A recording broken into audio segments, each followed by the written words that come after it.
ही बिहार में पहले चरण के नॉमिनेशन की तारीख जो है वो फाइनल हो गई है। आज 3 है, मगर अभी तक पार्टियों में सिंबल्स का ऐलान नहीं हुआ है, सीटों का ऐलान नहीं हुआ है।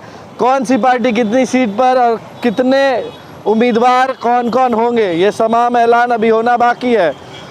3 तारीख है, 8 तारीख को नॉमिनेशन की आखिरी तारीख है। इस बीच कल रात एक आंकड़ा बहुत ज़्यादा वायरल हो रहा था। ये आंकड़ा था महागठबंधन में सीटों की शेयरिंग को लेकर। कहा तो यह भी जाने लगा कि कुछ ही देर का वक्त बाकी है जब सीटों का ऐलान हो जाएगा, मगर देर रात हमने नज़र बनाई रखी, सीटों का ऐलान नहीं हुआ। एनडीए में भी माथापच्ची जारी है। चिराग, भाजपा और नीतीश कुमार के बीच बातचीत होती है, कभी कोई नाराज़ तो कभी कोई और। फिलहाल हम आपको वो आंकड़ा बताने जा रहे हैं जो महागठबंधन में सीटों का है।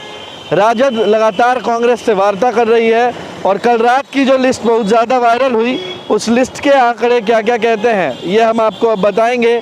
इस लिस्ट के अनुसार 150 सीट है राजद के पास, 63 सीट कांग्रेस को मिली है, 25 सीटें कम्युनिस्ट पार्टियों के हिस्से में हैं, जिनमें 16-17 सीटें माले के नाम पर लिखी गई हैं, और उसके बाद वीआईपी के पास 3 और जेएमएम के पास 2। इन आंकड़ों में कुछ बातें खटक रही हैं, वो ये कि क्या जेएमएम भी बिहार विधानसभा में हिस्सा होने वाला है। झारखंड में राजद को 1 सीट मिली है, जीत हासिल हुई है 1 सीट पर, तो बिहार में क्या जेएमएम को इस एहसान का बदला राजद चुकाएगी, आगे देखना होगा। और मुकेश सहनी जो लोकसभा में 3 सीटों पर लड़ते हैं, क्या वो विधानसभा में भी 3 ही सीटों पर लड़ेंगे? ऐसा नहीं होता है। विधानसभा की सीटें लोकसभा गुना 6 की जाती हैं, तो अगर 3 पर वहाँ लड़े तो 18 पर अभी लड़ेंगे। हालांकि कांग्रेस का दबाव 70-75 का था, उसे खिसकाकर 63 दिखाया जा रहा है। जहाँ तक कुछ पॉलिटिकल वैज्ञानिक जो मानते हैं वो ये कि कांग्रेस को 68 पर रोका जाएगा, राजद अपनी 10 सीटें कुर्बान करेगी, जिसमें से वीआईपी और कांग्रेस में सीटों का बंटवारा होगा। हम पिछले आंकड़ों की बात करें तो 150 में से 10 सीटें कुर्बान कर वीआईपी और कांग्रेस को दी जाएंगी। कांग्रेस 63 से उठकर पहुंच जाएगी 68 पर और वीआईपी 3 से उठकर पहुंच जाएगी 10 पर। जेएमएम को इस विधानसभा में मौका नहीं दिया जाएगा। ये कुछ ऐसे कयास हैं जो हमारे सूत्र और हमारे जिन एक्सपर्ट्स से बात हो रहे हैं वो बता रहे हैं।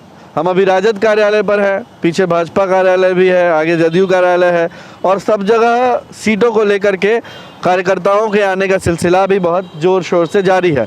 बीते दिनों हमने आपको वो भी दिखाया जब राजद के कार्यालय आवास पर, लालू राबड़ी आवास पर हंगामा होता है। कैंडिडेट्स के कोई पक्ष में नारेबाजी करता है, कोई विरोध में। हंगामों का दौर चल रहा है। सीट और सिंबल को लेकर के मारामारी जो है वो लगातार जारी है। इस बीच कब तक सीटों का ऐलान होता है ये देखना होगा। तारीख तो इतनी साफ है कि 8 से देर नहीं कर सकते, क्योंकि वो नॉमिनेशन की आखिरी तारीख है। फर्स्ट फेज के नॉमिनेशन तो उससे पहले हो जाने हैं। हालांकि कल यानी कि 4 तारीख का डेट दिया गया है दोनों गठबंधनों की ओर से सीटों के ऐलान को लेकर। आप एचएस बिहार के साथ बने रहे, क्योंकि हर खबर के सबसे ताज़ा अपडेट्स हम आप तक पहुंचा रहे हैं। वीडियो कैसा लगा कमेंट बॉक्स में बताएं। आपको क्या लगता है किसको कितनी सीटें मिल रही हैं, क्योंकि बहुत बार आप लोगों के इन्फॉर्मेशन पे मुहर भी लग जाती है, इसलिए हम भी कमेंट बॉक्स पर पूरा ध्यान रखते हैं।